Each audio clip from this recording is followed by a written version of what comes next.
Bulletin में खुश आमदीद आपको लिए चलेंगे। कौमी असम्बली वजीर दाखिला चौधरी निसार अली खान पॉलिसी बयान दे रहे हैं। पीस प्रोसेस को स्कटल करने की हम वजाहत करना चाहते हैं कि ये पीस प्रोसेस को स्कटल करने की बिल्कुल कोशिश नहीं थी। उसकी उन्होंने अपनी वजाहत पेश की। अब भी पार्लियामेंट्री लीडर्स की एक मीटिंग हो रही थी, मैं ब्रीफ कर रहा था। मुझसे इत्तेफाक करेंगे सारे दोस्त, मेरे कलीग्स इस तरफ बैठे हुए, उस तरफ बैठे हुए, कुछ ऐसी चीजें ऐसी होती हैं जो भरी महफिल में, जिसमें अपने भी सुने और पनाए भी सुने, इधर तो सारे अपने हैं, मगर मेरी आवाज मीडिया के जरिए हर तरफ पहुंचेगी और यह हसास मसला है। मगर मैं ये कहूंगा कि मेरे कई कलीग्स को इससे इख्तलाफ था, अपोजिशन के कई कलीग्स को, मेरे दोस्त बैठे हैं, मैं नाम नहीं लेना चाहता, मुझे उन्होंने मीटिंग में कहा तो मैंने उनसे माजरत से कहा कि नहीं, जो मैं समझता हूं वो मैं बार बार कहूंगा। और मैं एक दफा फिर ये कहना चाहता हूं कि मुझे जो हकायक का इल्म था और मुझे करीबी हकायक का इल्म था, ये ड्रोन अटैक एक शख्स पे नहीं किया गया, ये ड्रोन अटैक डायलॉग प्रोसेस पे किया गया है। इसलिए मेरी इल्तजा है कि इसको हम शख्सियात में गुड मुड न कर दें, शख्सियात की बहस पे। जब मैं प्रेस कॉन्फ्रेंस कर रहा था तो एक मेरे दोस्त साफी ने मुझसे पूछा, जब मैं सारी बात कर चुका, कि क्या आप हकीमुल्ला मसूद की जो डेथ है उसको उस पे कंडोल करेंगे? तो मैंने कहा कि मैं किसी शख्सियत की मौत पे बात करने के लिए यहां नहीं प्रेस कॉन्फ्रेंस नहीं कर रहा, मैं डायलॉग प्रोसेस की जो कत्ल हुआ है उस पे बात करने के लिए यहां मौजूद हूं। मैं अब भी समझता हूं कि इतने गंभीर हालात हैं, इतने मुश्किल तरीन हालात हैं, मगर बहस डाइवर्ट हो गई है। जो डायलॉग प्रोसेस को आगे बढ़ाना चाहते थे, और ये डायलॉग प्रोसेस सिर्फ पीएमएल नून का नहीं था, मुस्लिम लीग नून का नहीं था, ये सिर्फ पीटीआई का नहीं था, ये सिर्फ चंद और पार्टीज का नहीं था, इस पे मोर ऑल पार्टीज कॉन्फ्रेंस की लगी हुई थी, इस पे मोर तमाम पार्टीज की लगी हुई थी। और इन 2 महीनों में एक स्टेटमेंट मेरी नजर से नहीं गुजरा जिसमें किसी जमात ने उस सपोर्ट से बैक ट्रैक किया हो। जनाब स्पीकर, उसी सपोर्ट को लेकर हम आगे बढ़े, और मैं अल्लाह ताला को हाजिर नाजर रख के कहता हूं, और ये मैं अकाउंटेबल किसी तालिबान के तर्जुमान को नहीं हूं, मैं अकाउंटेबल अल्लाह ताला के बाद इस ऐवान के सामने हूं। मैं उस हवाले से कह रहा हूं कि नंबर 1, हमने दिलो जान से इस प्रोसेस को कामयाब बनाने की कोशिश की। कई ऐसे शवाहिद मेरे पास अब भी हैं, बहुत ब्लैक एंड व्हाइट में, वो मैं सामने नहीं लेके आया क्योंकि डायलॉग प्रोसेस को उसके धचका लगेगा। हमारी यही कोशिश थी कि डायलॉग प्रोसेस आगे बढ़े। बदकिस्मती यह है कि इसको, और मैंने 7 हफ्ते जनाब स्पीकर में प्रेस के सामने नहीं गया, इस पर भी तनकीद हुई कि वो बात नहीं करता। किसको शौक नहीं है मीडिया के सामने आने में? किसको शौक नहीं है अपनी कारकर्दगी का इजहार करने में? मैं इसलिए नहीं आया कि एक एक लफ्ज अहम होता है और एक लफ्ज को आगे पीछे करके एक नया तनाजा खड़ा हो जाता है। मैंने कोशिश की है कि मैं किसी तनाजे में पड़े बगैर सर नीचे करके उस अपने हदफ पे कोशिश करूं। और मैं ये वाज़ेह तौर पे कहना चाहता हूं, मैं इसी ऐवान पे, उस सीटों पे और उस सीट पे खड़े होके जब एक फौजी डिक्टेटर पाकिस्तान की फौज को गलत तरीके से इस्तेमाल कर रहा था, तो ये इस असेंबली की लाइब्रेरी मेरी तकरीरों से भरी हुई है जनाब स्पीकर। इस पिछले दौर में एक और जर्नैल, मैं ज्यादा वजाहत नहीं करना चाहता, जब जॉइंट सेशन ऑफ पार्लियामेंट हुआ तो सबके सामने हमने उसे अकाउंटेबल किया, हमने जवाब तलबी की। मगर ये शख्सियात हैं, ये फौज नहीं है, फौज एक इदारा है और वो डिसिप्लिन्ड इदारा है। और मैं ये कहता हूं कि इन 5 महीनों में जिस अंदाज से अफवाज पाकिस्तान और उनकी तमाम एजेंसीज ने अमन के इस अमल में दिलो जान से हमायत की, मैं ऐसा शख्स नहीं हूं कि जो हालात को समझ ना सके। मैं अगर फौज ना चाहती तो जब जनरल नियाजी शहीद हुए तो इतना रद्द-ए-अमल था अफवाज पाकिस्तान में कि वो फौरी तौर पे, और तालिबान ने न सिर्फ कबूल किया बल्कि बाकायदा वीडियो उसकी तशहीर की गई। तो अफवाज पाकिस्तान अगर न चाहती, एक बहुत बड़ा, सिर्फ जनरल नियाजी नहीं, एक कर्नल, एक और जवान उनके साथ शहीद हुए। और ये एपीसी के बाद का वाकया है, जब फॉरगिव और फॉरगेट वाला अमल शुरू हो चुका था। अगर अफवाज पाकिस्तान चाहते वो अलहदा हो सकते थे, वो ऐलान कर सकते थे कि हम अमन की बात कर रहे हैं, हमारे जर्नलों को मारा जा रहा है, हमारे फौजियों को मारा जा रहा है। नहीं, उन्होंने ऐसा नहीं किया, बल्कि उन्होंने अपनी अफवाज को, अपनी लोअर रैंक्स को मैं जाती तौर पे जानता हूं, बहुत रद्द अमल था, मगर फौज की क़ियादत ने हालात को ठंडा किया, हालात को डायलॉग के लिए फिर प्रोएक्टिव बनाया, माहौल बेहतर किया। जनाब स्पीकर, चर्च में वाकया हुआ, एक गैर इंसानी वाकया हुआ, किस्सा खानी बाजार में वाकया हुआ। मैं शायद सेनेट में कह चुका हूं, मैं पीछे गया तो एक शख्स बेचारा पतला बुजुर्ग, 70 साल उसकी उम्र, उसके खानदान, पूरा खानदान ही किस्सा खानी बाजार में साफ हो गया। वो 70 साल का है, उसके बेटे, उसकी बच्चियां, उसकी बीवी, उसके नवासे, उसकी नवासियां, वो किस्सा खानी बाजार में शादी थी और वो 7 सबज में रहते थे। वो सारे शादी की खरीदो फरोख्त के लिए आए हुए थे, पूरा खानदान आया हुआ था। 82 लोग चर्च में और इसी तरीके से किस्सा खानी बाजार में, बस में और वाकयात हुए। पीटीआई के एमपीएस पहले शहीद हुए, एक मिनिस्टर्स को निशाना बनाया गया। जनाब स्पीकर, मुझे ये बताएं, पीटीआई शायद हम सबसे आगे है अमन की बात करने में और कोई लगी लिपटी नहीं रखती। क्या जवाज है इनके एमपीएस और इनके मिनिस्टर्स को टारगेट करना? इन्होंने तो कभी अमेरिका की हमायत की बात नहीं की।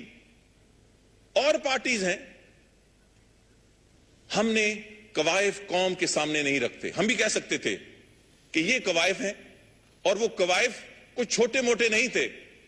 हमने डायलॉग प्रोसेस, क्योंकि हम समझते थे कि डायलॉग प्रोसेस को आगे बढ़ना चाहिए। मैं, चूंकि ये थोड़ी सी एक और बहस चल पड़ी है कि कौन शहीद है और कौन शहीद नहीं है, मैं उस हवाले से सिर्फ ये गुजारिश करना चाहता हूं कि ये इंतहाई नुकसानदेह है ये बहस मौजूदा सूरत हाल की तनाजुर में, और खास तौर पे जब आप पाकिस्तान की फौज को उस हवाले से निशाना बनाए। मैं खास तौर पे, मैं किसी बहस में नहीं पढ़ना चाहता। यहां पार्लियामेंट्री पार्टीज की मीटिंग हुई तो एक पहले फैसला था कि एक जॉइंट रेजोल्यूशन लाए। हम भी चाहते थे कि जॉइंट रेजोल्यूशन हो, एक इत्तेफाक राय से हो, हुकूमत को भी तकवीयत मिले जो मामलात आगे चल रहे हैं, और एक दुनिया को भी पैगाम मिले। मगर 2-3 रेजोल्यूशंस आ गई। अब अगर हम उन 2-3 रेजोल्यूशंस पे बात और बहस शुरू कर देंगे तो मेरा ख्याल है जो असल हमारा हदफ है वो जायल हो जाएगा। इसलिए हम सब ने मिलके, मैंने, लीडर द ऑपोजिशन ने, मोजेज डिप्टी पार्लियामेंट्री लीडर पीटीआई की, सब ने, जेयूआई के पार्लियामेंट्री लीडर थे, पीके मैप के थे, अवामी मुस्लिम लीग के थे, सारे जमात इस्लामी के थे, एमक्यूएम के थे, सब वहां मौजूद थे। तो हमने बिल्कुल दिलो जान से यह दरखास्त की कि बेहतर है कि हम ये रेजोल्यूशंस के चक्कर में न पड़े। मैंने इनको जो इस वक्त के हालात हैं उनको ब्रीफ किया और कुछ थोड़ा बहुत मजीद मैंडेट लिया। एक टाइम के हवाले से हमारी कुछ बात हुई है कि किस मरहले पे क्या कदम उठाना चाहिए, मगर मैं एक बात जनाब स्पीकर ये जरूर कहूंगा कि इस वक्त में पाकिस्तान की अफवाज के हवाले से किसी किस्म की कंट्रोवर्सी, किसी किस्म का तनाजा, ये हमारे लिए ज़हर कातिल से कम नहीं। अगर मुशर्रफ के दौर में मुशर्रफ ने फौज को गलत तरीके से इस्तेमाल किया, और मैं दावे से कहता हूं कि किया,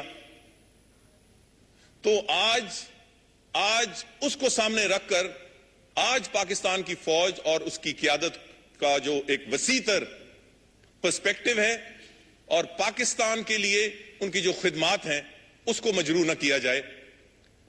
कहा, मैं फिर उस तरफ नहीं जाना चाहता, जाहिर है कि वजाहत करती हूं मैं चला जाता हूं। आज जनाब स्पीकर, आज अगर अमेरिका,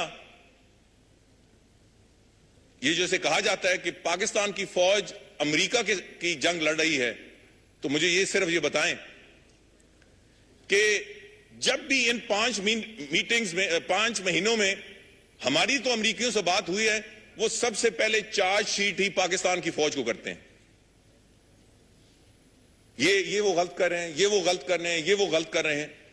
सो हम भी उसी अंदाज से अगर बात करें, सलाला पे चेक पोस्ट पे हमला हुआ, उन्होंने सबसे पहले उसका रद्द-ए-अमल का इजहार किया।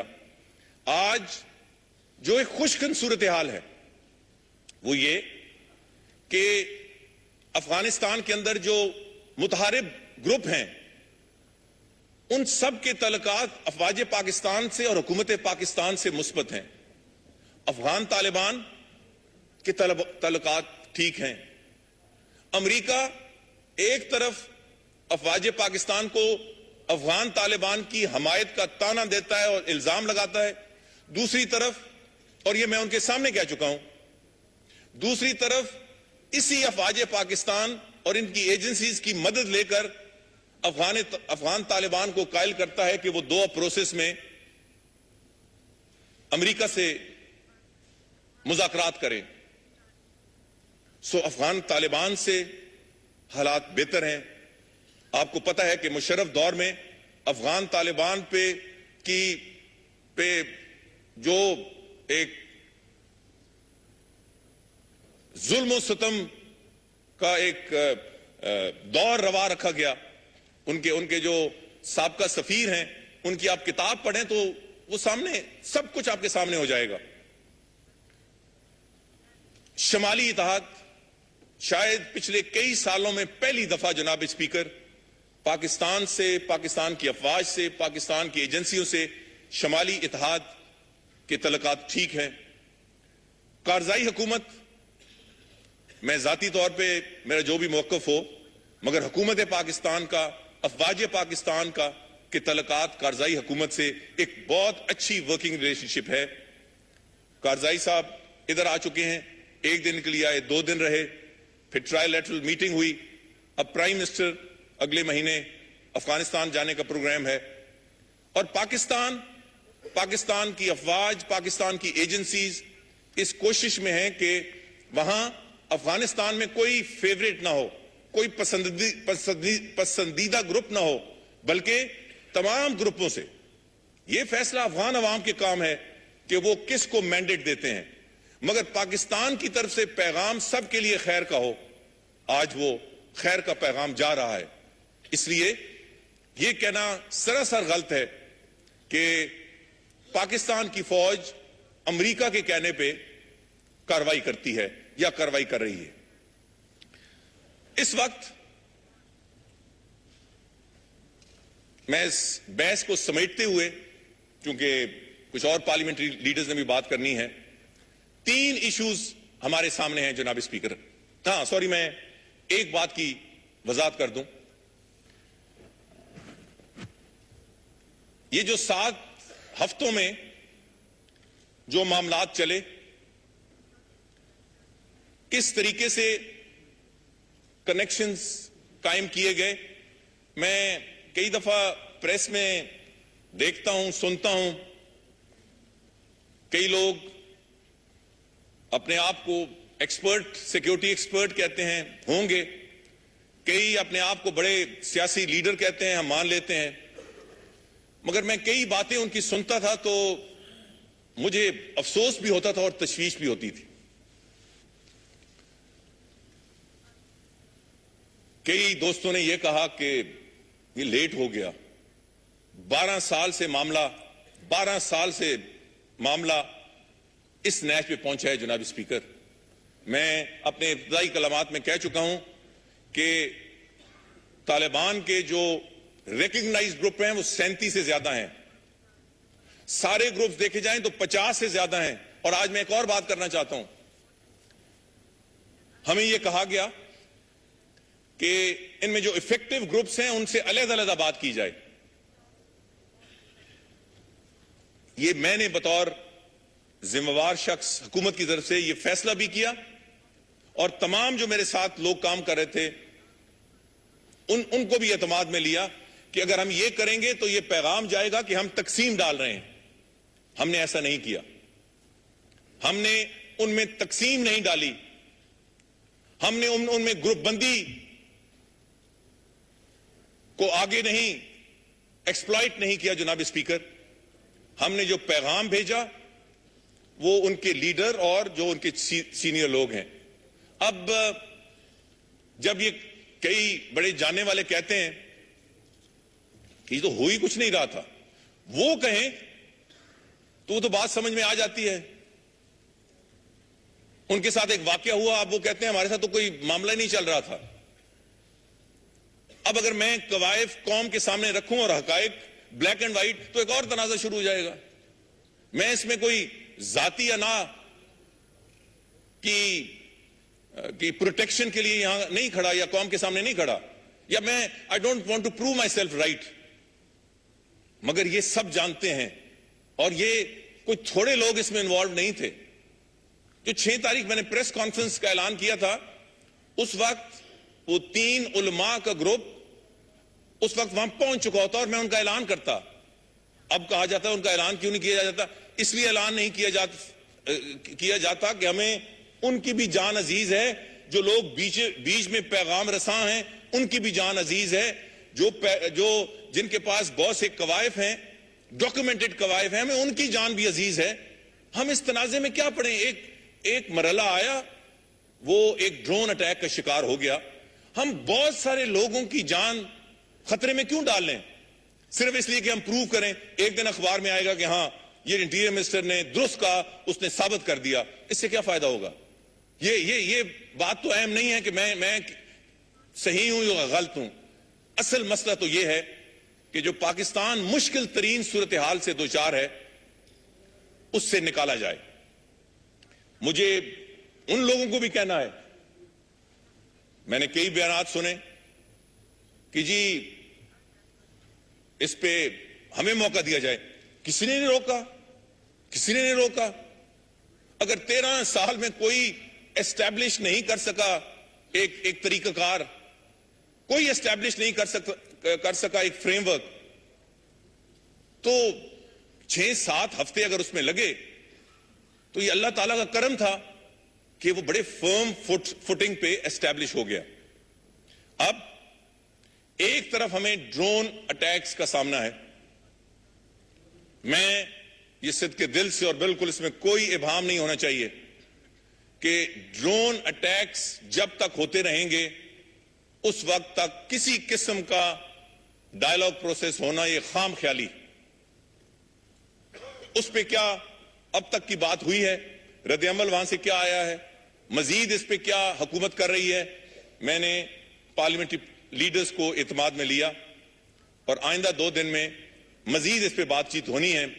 मैं उस पे फिलहाल इस पे ज्यादा वजाहत नहीं करता सिवाय इसके कि ड्रोन अटैक्स, जब तक ड्रोन हमले बंद नहीं होंगे उस वक्त तक किसी किस्म की पेशरफ्त डायलॉग प्रोसेस पे नहीं हो सकती। दूसरी तरफ तालिबान, उस पे भी पार्लियामेंट्री लीडर्स की मीटिंग पे सैर हासिल बहस हुई। हर मुअज़्ज़ज़ पार्लियामेंट्री लीडर का अपना मौक़िफ़ था जिसका हम एहतराम करते हैं, मगर हमने इन राय से एक एक्शनेबल पॉलिसी निकालनी। इस वक्त जो मसला है वो ये है कि जो पहले सारे राब्ते थे वो टूट चुके। जो लोग इस हवाले से मुस्बत राय रखते थे वो भी इस वक्त खामोश हैं। इस वक्त वहां रद्द अमल ड्रोन हमले के हवाले से ज्यादा है।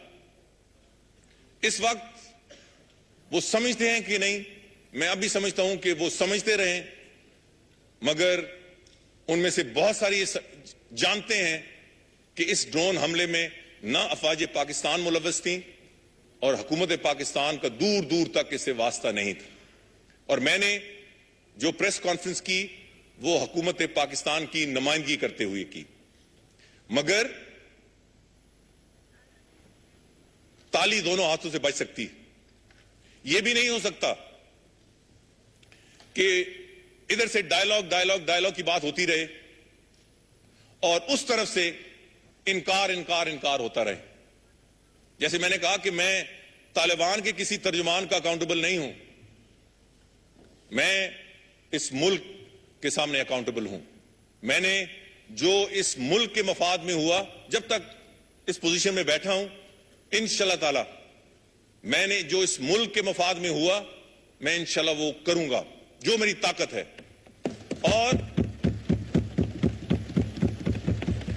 और इंशाल्लाह ताला सच बोलूंगा, इसमें किसी को शक व शुबा नहीं होना चाहिए। अगर गलत एक्शन अमेरिका की तरफ से आता है मैं उस पे कोई लगी लिपटी नहीं छोड़ूंगा, बिल्कुल। मगर ये हम सिर्फ अंधा डायलॉग की बात नहीं कर रहे, एक वन ट्रैक पे हम नहीं कर रहे। वो जो कई शौकीन कोई डायलॉग की बात करे, खा वो यहां से और वहां से हो, कि ये तो तालिबान के फलां हैं और तालिबान के ये हैं। खुदा के लिए आप हम पे जरूर तनकीद करें, आपके दिल में और कोई बुग़्ज़ है तो जरूर निकालें, मगर ये मसला पाकिस्तान के मुस्तकबिल का है। पाकिस्तान में अमन अमान कायम करने के हवाले से ये एक पॉलिसी है। और डायलॉग पॉलिसी के हवाले से मैं ये समझता हूं कि जहां हमने अमेरिका जब उसने एक गलत कदम उठाया तो हमने रद्द अमल का इजहार किया और अब भी कर रहे हैं। इसी तरीके से जब हमारे सामने कवायफ आए, शवाहिद आए कि चर्च के हमले पे पीछे कौन था,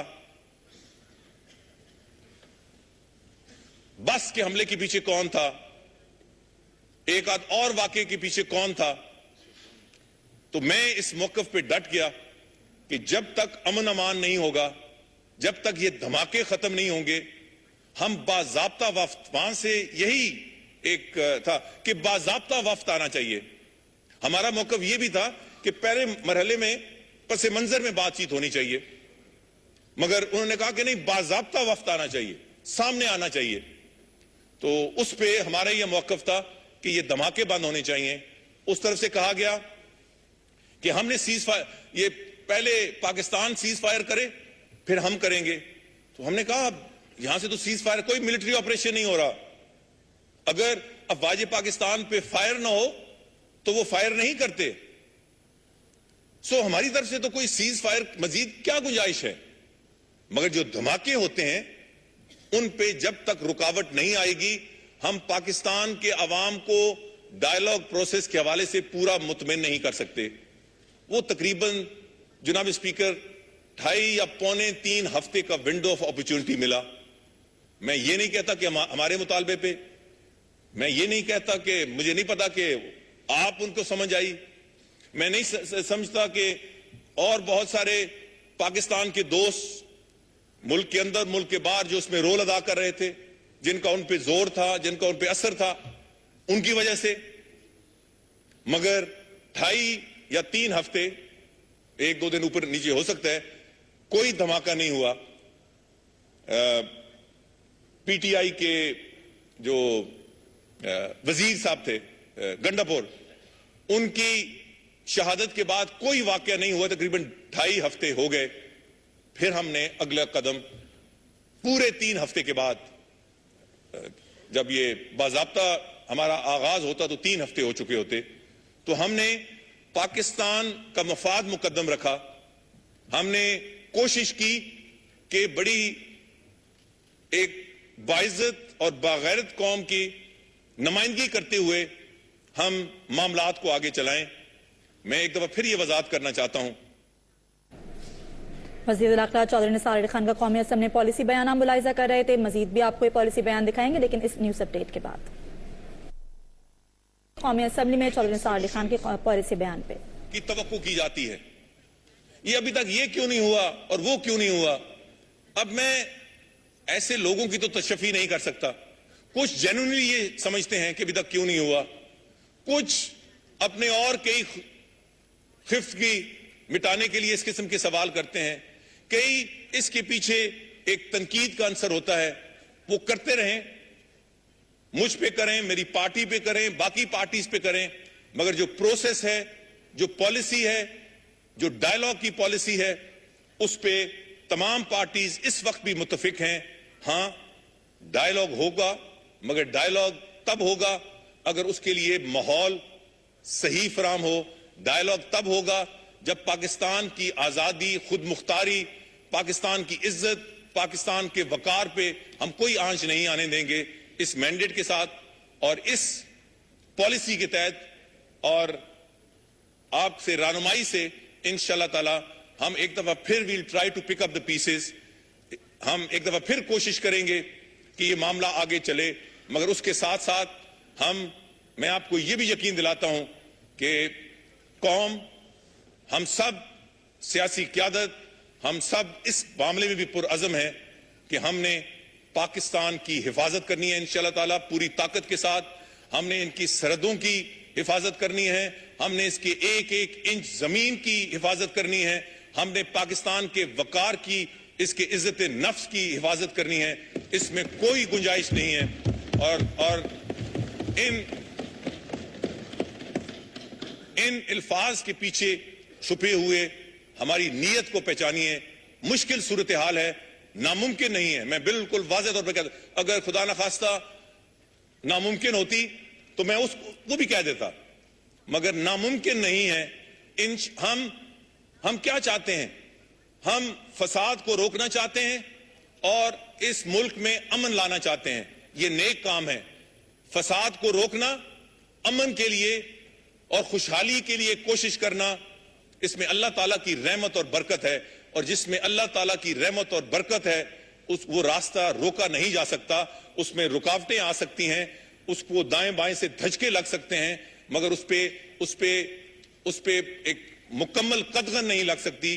रास्ता सिर्फ एक है कि इत्तेफाक रहे इस ऐवान में, तमाम सियासी क़यादत में, इसको एक जमात का, एक हुकूमत का, एक अपोजिशन का मसला न समझा जाए, इसको एक एक पाकिस्तानी का मसला समझा जाए।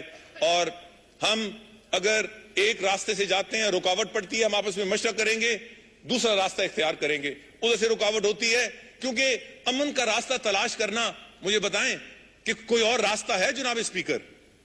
हां, वो उसमें कई तरीक़ेकार हैं, तरीक़ेकार उसमें कई हैं, मगर जिस रास्ते, जिस मोमेंटम से हम चले हैं, मेरी कोशिश होगी, मेरी हुकूमत की, हमारी हुकूमत की ये कोशिश होगी कि वो एक दफा फिर मोमेंटम हम रीगेन करें।